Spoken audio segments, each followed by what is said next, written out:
Good morning, everyone. And yeah, this is not a deja vu. It's not a repeat of day two, but it's just like a sentiment to how important inclusivity in the web is.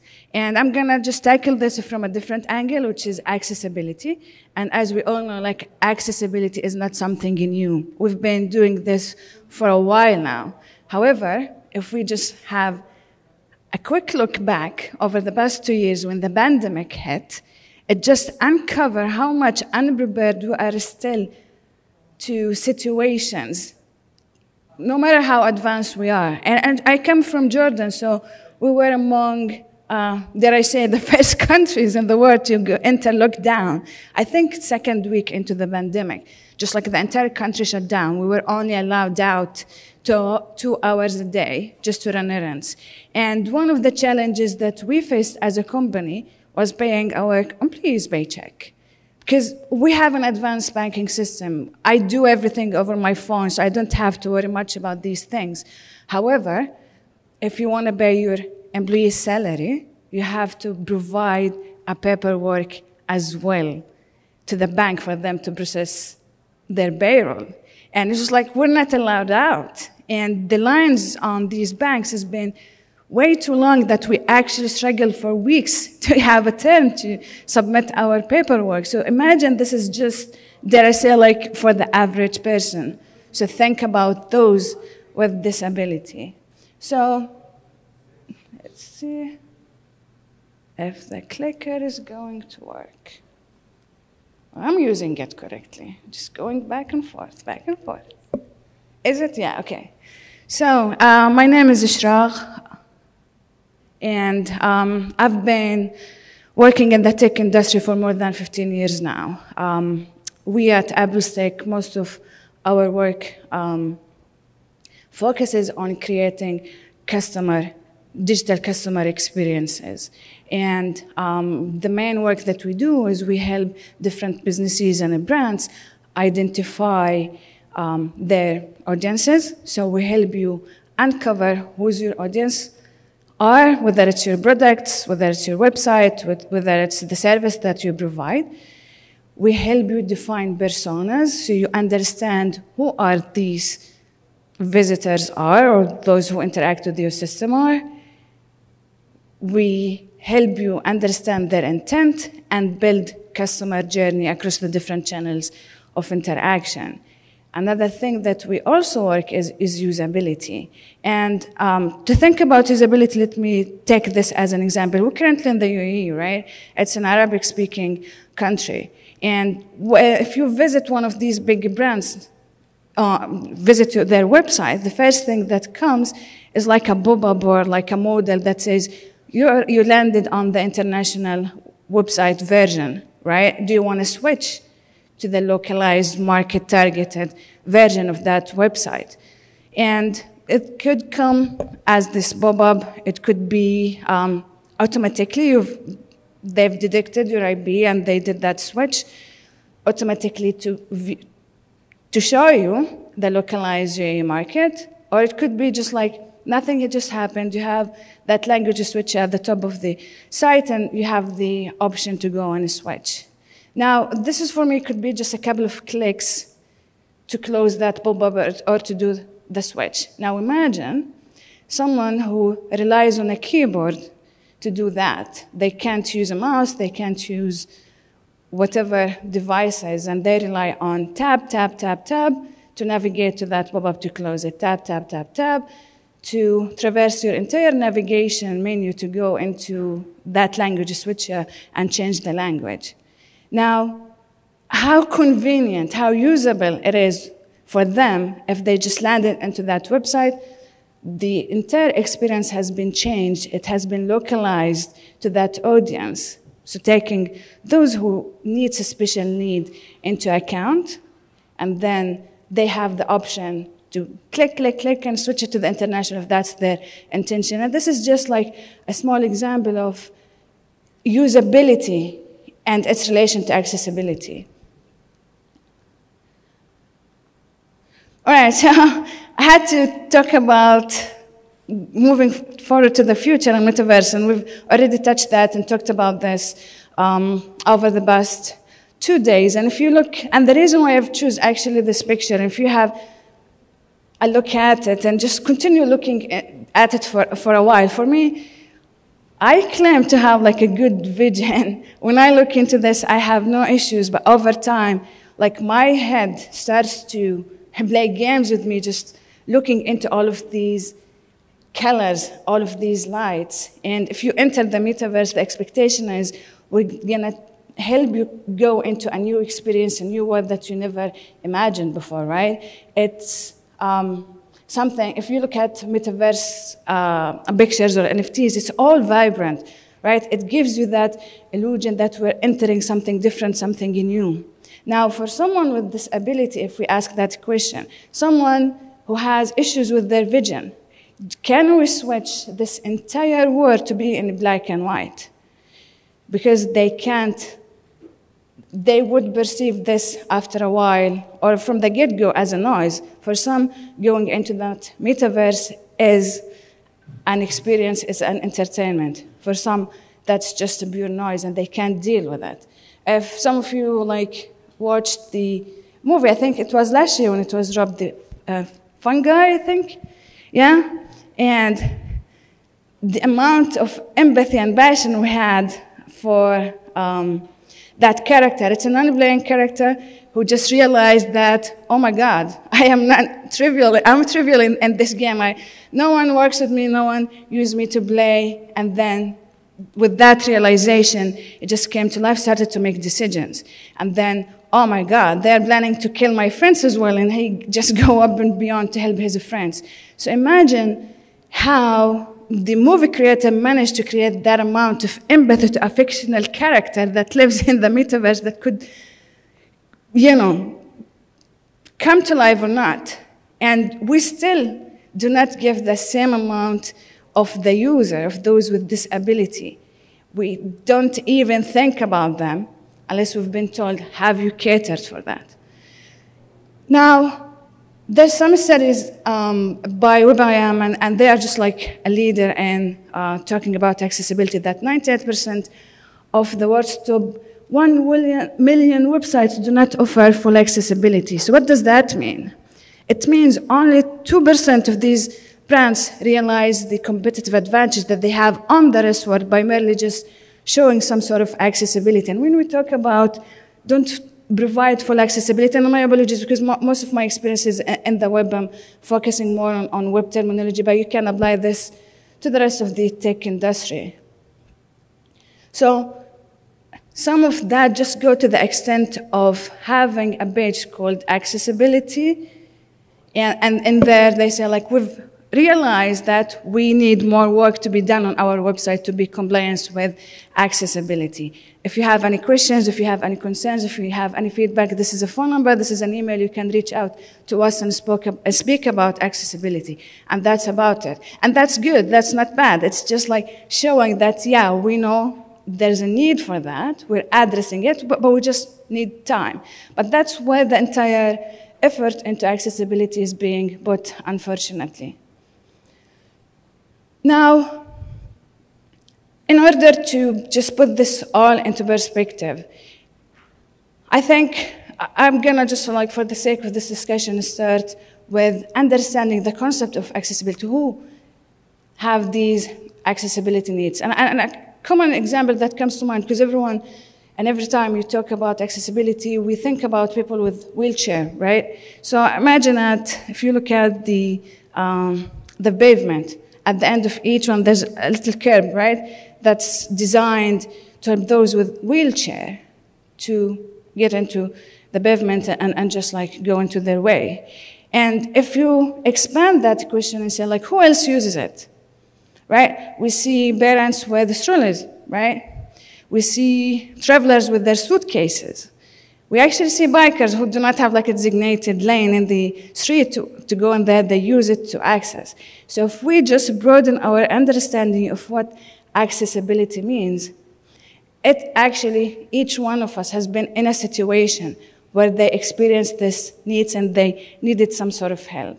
So accessibility or disability does not only pertain to physical situations. It's not only the permanent situation. It could be a temporary one, right? With an injury. If I injured my hand, I can't use it anymore. How on earth am I gonna be using my phone in a way that helps me? Even if it's just like a temp case. Same thing, with situational with a mom who's feeding her child, and at the same time she's looking for nappies to buy online, right? Each one of us has been at a certain point in need for a certain of assistive help in that. So it's not only for those. And the moment we start to think about this from a holistic perspective, right, just like be more inclusive of every single thing, we start to think, oh, it does not have to be something explicit. This is where I like to talk about normalizing the talk about accessibility. It should be something normal. It should not be something imposed. It should just come to our mind as by default. So this leads me to the why. Why does it matter? And when I put this slide together, I was like, do we really need to justify why this is needed? Like if I just walk in the street and find like a blind person and they need or may not need, just like you look at them, you would automatically offer help to them.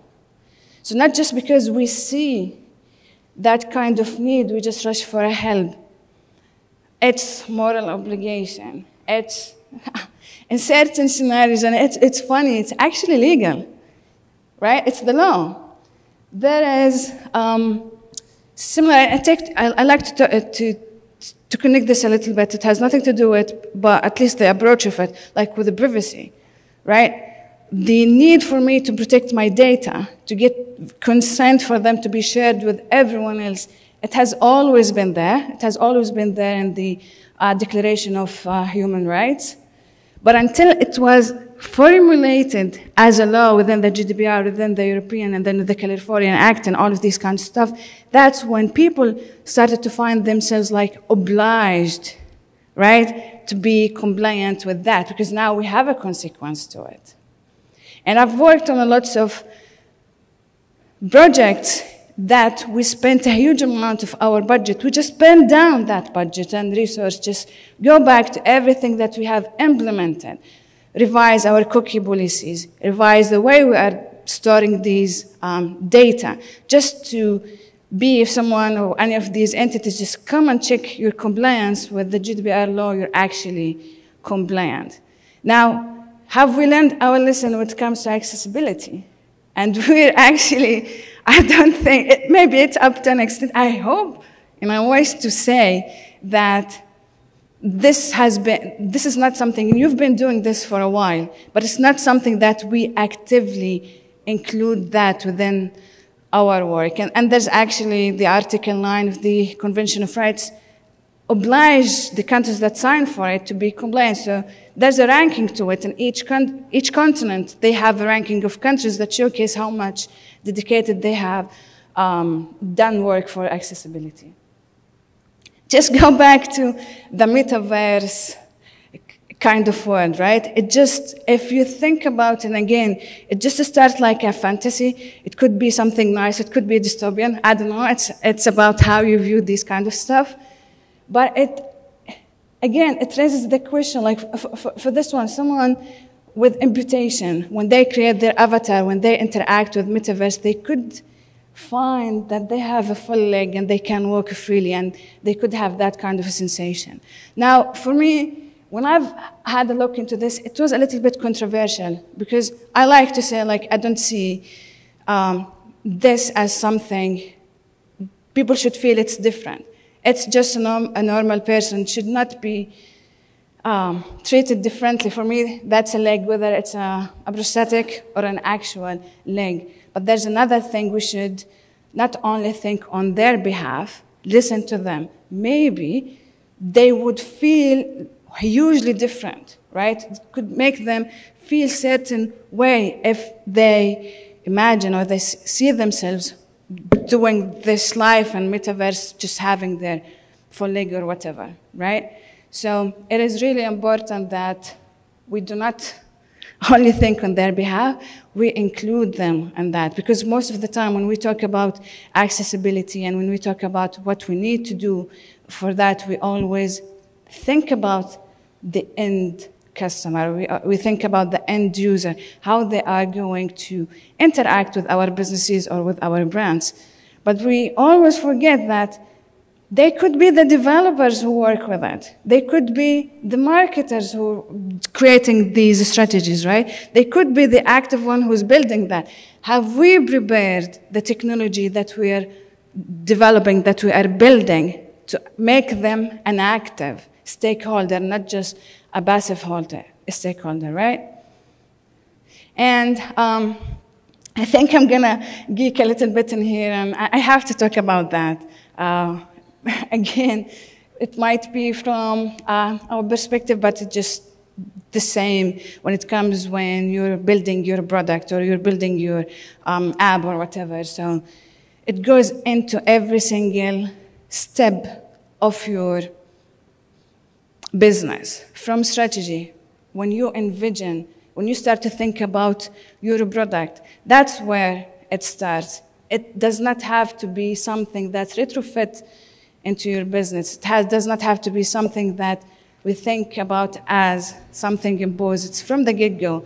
And it's funny because when I work with the clients and we're talking especially on the strategy, and the question comes, how we are going to justify putting part of the budget during a planning to tackle accessibility questions? Because for them, it's not like a button or a new feature that has developed. It's not a new sensor that has been developed for them to see an actual result, right?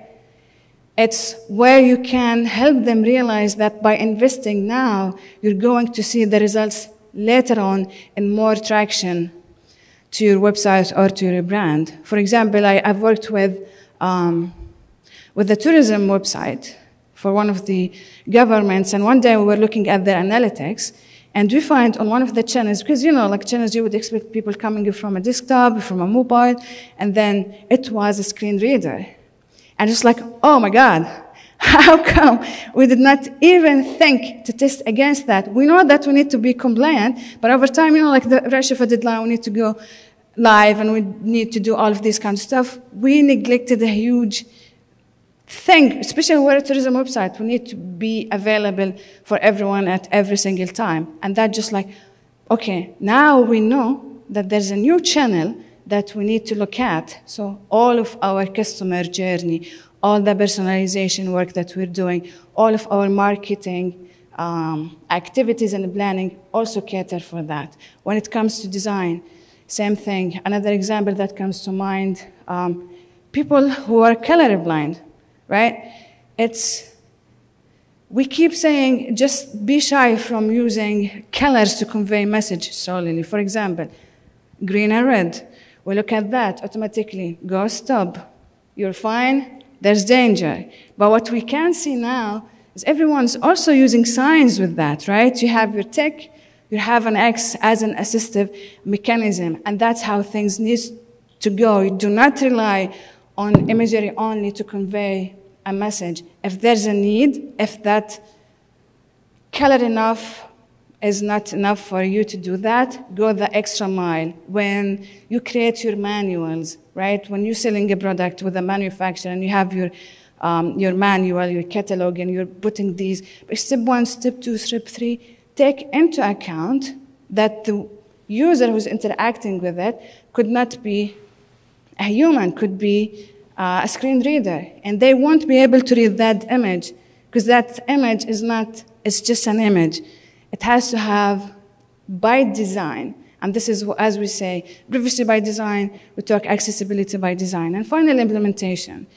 And from an implementation perspective, we do understand the challenges that we have, especially when you have your front-end team and development team are not equipped or not familiar with that. There's an investment going there for sure. It just goes hand by hand with your design team who takes that into account. Something also like I came across and I never thought about it was dyslexic people. So one of the biggest debates when developers work on dates, right? The format, like for this event. Am I going to display that as 20-second of March on March 22nd should have been localized based on the culture where I'm showing this event, or it should not. But we do not talk much about the abbreviation, but that abbreviation actually could impose challenges for those who are dyslexic. So another thing to think about. So for the web, and we hope, and the same thing, all of these standards, all of these guidelines has always been there. It's evolving over time, right? It's not only for the web. Tomorrow you're going to see the same thing when it comes to metaverse and all the new technology and advancement. And something that's popular that always comes to mind are the WCAG principles. And these just like tell you to think about it from four perspectives. Once you understand the different functionalities that come with it, most of the time you're going to be, in a way, compliant with accessibility. So it has to be perceivable, and it's like a very, very trivial thing to do, which is totally neglected. And it's like, number one, when you display an image on your website, if for whatever reason that image broke, there should be a text displayed. I've worked with a retail customer. They have more than 50,000 images. And these images all failed when we ran the accessibility tools because they did not upload an image tag. So can you imagine the amount we had to put just to go and add that image tag, which is an alternate text? It has to be meaningful. So it's not just like you have your development team create a script and blah, blah, blah, just copy whatever name or random. It has to be meaningful. So when a screen reader gets into that, it actually understands it. Think about localization. Localization is a form of usability and accessibility. We tend to do all of these activity in our default language. If English, then that's English. How about switching the language now? Are we expecting to read the text in Arabic and then when the screen reader goes into the image, it gives us the English caption? So being perceivable, being operable. This is the same thing for those who need assistive devices to go through your site and navigation and everything. Everything should be presented in a way that's efficient, that's usable and easy for them to use, understandable. So we all understand that, for example, easy one, I bought a product, I go into my checkout process, I know I'm gonna add it to cart, I'm gonna check out, I'm gonna pay, define my delivery options, and voila, that's it, right? Even when we create these screens, we need to take into account what is the best way to do that. Should it be a tab? So if I am using my keyboard to navigate between these steps, is it easy for me or for that assistive reader to help me with it? Or should it be navigated to another page? Should it be displayed in a different way that's easier and efficient and usable for everyone to use and robust? Because at the end of the day, we're using standard universal languages to build all of our systems, right? It has to be able to be used by any technology out there. And if you look into this region, for example, and just like took this region as an example, but it's all over the world now. At certain governments, if you're working with them on a website or a product and you do not comply with the accessibility standards that they are also compliant with, they will not approve your website. So there's work out there. We're doing it. It's global.